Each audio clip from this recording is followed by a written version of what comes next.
Director Comey, I want to begin by attempting to put to rest several claims made by the President about his predecessor, namely that President Obama wiretapped his phones. So that we can be precise, I want to refer you to exactly what the President said and ask you whether there is any truth to it.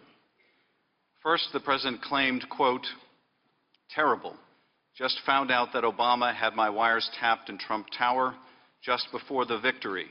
Nothing found. This is McCarthyism," unquote. Director Comey, was the President's statement that Obama had his wires tapped in Trump Tower a true statement? With respect to the President's tweets about alleged wiretapping directed at him by the prior administration, I have no information that supports those tweets, and we have looked carefully inside the FBI.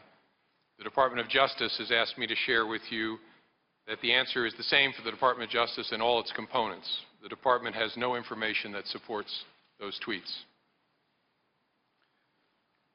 The President accused Mr. Obama and presumably the FBI of engaging in McCarthyism.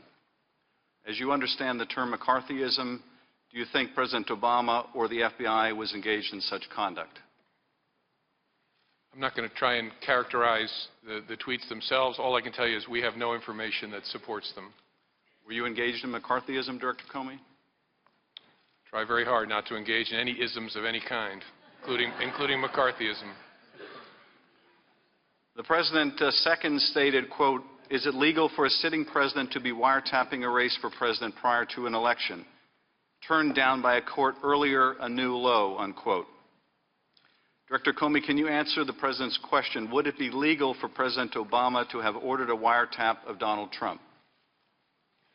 I'm not going to characterize or respond to the tweets themselves. I can tell you in general, as Admiral Rogers and I were just saying, there is a statutory framework in the United States under which courts grant permission for electronic surveillance, either in a criminal case or a national security case, based on a showing of probable cause, carefully overseen.